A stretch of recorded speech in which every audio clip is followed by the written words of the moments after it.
Hello everyone, welcome back to your own channel study with Alka Kantwal. आपका channel में बहुत बहुत स्वागत है।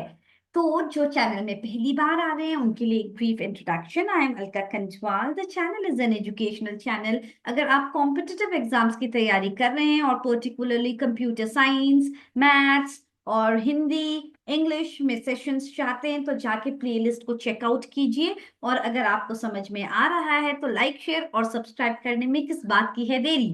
तो आज का जो सेशन होने वाला है, अभी अपकमिंग नेक्स्ट वीक में एनबीएस का एग्जाम है, जहां पे हिंदी का जो सेक्शन है वो बहुत इंपॉर्टेंट है।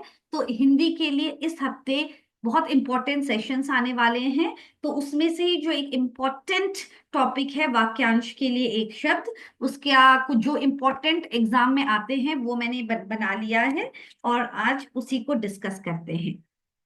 तो चलिए आगे बढ़ते हैं वाक्यांशों के लिए एक शब्द के लिए। अब ठीक है। अब मरने की इच्छा वाक्यांश हेतु उपयुक्त शब्द है मुमूर्षा। मरने की इच्छा, जैसे आज हाल फिलहाल में पाकिस्तान को हो रही है मुमूर्षा, मरने की इच्छा। तो ये है मुमूर्षा। आगे बढ़ते हैं। आगे बढ़ते हैं नेक्स्ट शब्द के लिए। कम या नपातुला खर्च करने वाला, जो कम या नपातुला खर्च करता है उसको बोलते हैं मित व्ययी। मक्खी चूस नहीं बोलते हैं, कंजूस भी नहीं बोलते हैं। जो कम व्यय करता है उसको बोलते हैं मित व्ययी। तो वो है इसका आंसर। एकदम नोट डाउन कर लीजिए, और सारे जो वर्ड्स हैं वो बहुत इंपॉर्टेंट है एग्जाम पॉइंट ऑफ व्यू से।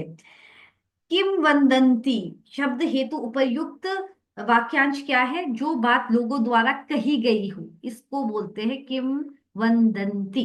जो बात लोगों द्वारा कही जाती है। ठीक है, तो आप नोट डाउन कर लीजिए। जो शत्रुओं को मार डालता है, शत्रुघ्न। शत्रुघ्न बोलते हैं जो शत्रुओं को मार डालता है। ऑप्शन ए इसका सही आंसर है। तो yes, that is the answer. जिंदा रहने की इच्छा, जिंदा रहने की इच्छा को बोलते हैं जिजीविषा। सो ये है आपका आंसर। ऑप्शन डी इसका आंसर है, जिंदा रहने की इच्छा। जो अपनी बात से टले नहीं तो उसको बोलते हैं अटल। जो अपनी बात से टले नहीं उसको बोलते हैं अटल। ये पहले सारे क्वेश्चन पहले किसी न किसी एग्जाम में पूछे गए हैं, इसलिए आपको कम से कम एक या दो शब्द जरूर इससे मिल जाएगा एग्जाम में। युद्ध की इच्छा रखने वाला उसको बोलते हैं युयुत्सु। ऑप्शन बी इसका करेक्ट आंसर है, युयुत्सु। आगे बढ़ते हैं।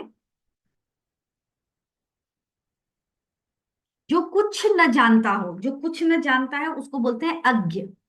जो कम जानता है उसको बोलते हैं अल्पज्ञ। जो कुछ नहीं जानता है उसको बोलते हैं अज्ञ। सो ऑप्शन बी इसका करेक्ट आंसर है, अज्ञ। और जो बहुत जानता है उसको बोलते हैं बहुज्ञ।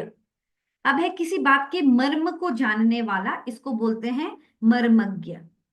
ये है इसका आंसर, ऑप्शन बी। मार्मिक, मर्मज्ञ, सर्म स्पर्शी, मर्मज्ञानी, उसका आंसर है मर्मज्ञ।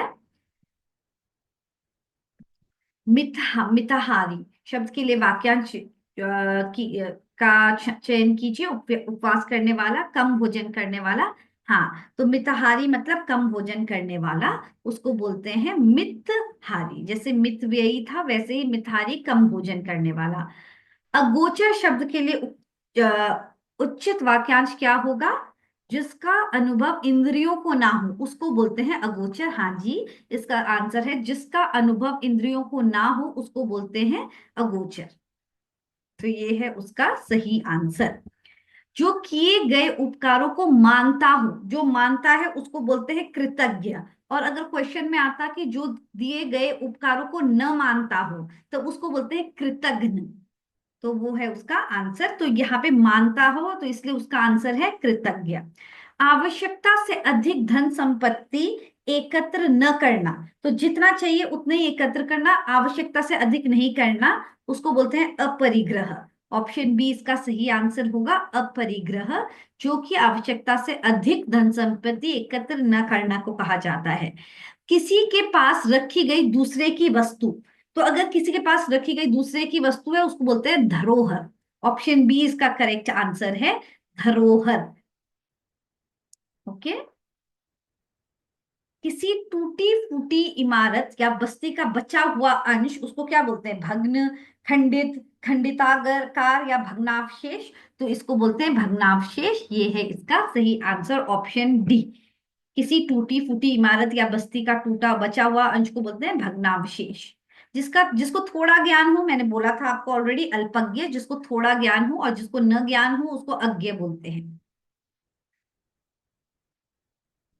मानसिक भाव छुपाना, मानसिक भाव को छिपाना के लिए सार्थक शब्द है अवहिंता। ये है इसका correct answer. Again very important, very important from exam point of view. मानसिक भाव छिपाना को बोलते हैं अविनता। वो साहित्य जिसमें गद्य और पद्य दोनों मिश्रित हो तो उसको क्या बोलते हैं? गद्य काव्य, चंपू, गद्य गीत, मिश्रित काव्य, तो उसको बोलते हैं चंपू। जो वो साहित्य जिसमें गद्य और पद्य मिश्रित हो उसको बोलते हैं चंपू। एकदम अनएक्सपेक्टेड है, अगर हम फर्स्ट टाइम देखें तो हम गेस भी नहीं कर पाएंगे। सो अगर सुना रहता है तब हमको ध्यान आ जाता है। घूमने फिरने वाला साधु, जो फिरने वाला साधु होता है उनको क्या बोलते हैं? परिव्राजक। ये है इसका सही शब्द। वाक्यांशों के लिए सही शब्द है परिव्राजक। आगे देखते हैं, बुरे भाव से की गई संधि। जो भाव बुरे भाव से की गई संधि को क्या बोलते हैं? दुर्भी संधि। दुर्भी जो बुरे भाव से की गई है उसको बोलते हैं दुर्भी संधि। हर समय दूसरों की कमियां ढूंढने वाला उसको बोलते हैं छिद्रान्वेषी।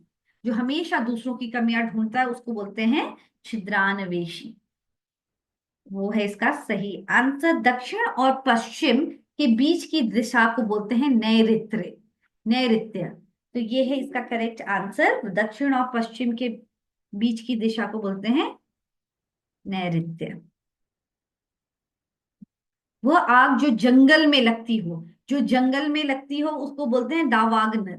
दावाग्नि या दावानल दिया होगा। और पेट में लगने वाली आग को बोलते हैं जठराग्नि, जो पेट में आग लगती है। तो फिलहाल आपको याद रखना है, जंगल की आग को बोलते हैं दावानल या दावाग्नि। तो वो उसका सही आंसर होगा। ऐसा भीषण दृश्य जिससे रोए खड़े हो जाएं। वाक्यांश के लिए प्रयुक्त एक शब्द है लोमहर्षक। तो इसको बोलते हैं लोमहर्षक, जो रोंगटे खड़ा कर दें। कृतकार्य शब्द किस वाक्यांश के लिए प्रयुक्त हुआ है? जिसका संकल्प कर लिया हो, जिसका जो कार्य करने के लिए तत्पर हो, जिसका प्रयोजन सिद्ध हो गया हो। कृत कार्य में है जिसका प्रयोजन सिद्ध हो गया हो, ऐसा बोला जाता है कृत कार्य को। आगे बढ़ते हैं। रास्ते में खाने के लिए भोजन आदि वाक्यांश के लिए जो हम रास्ते में पैक करते हैं, पैक फूड को क्या बोलते हैं? रास्ते के लिए पाथे।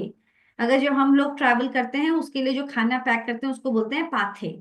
तो वो है उसका करेक्ट आंसर। आगे बढ़ते हैं। जिसके बराबर दूसरा न हो, अद्वितीय।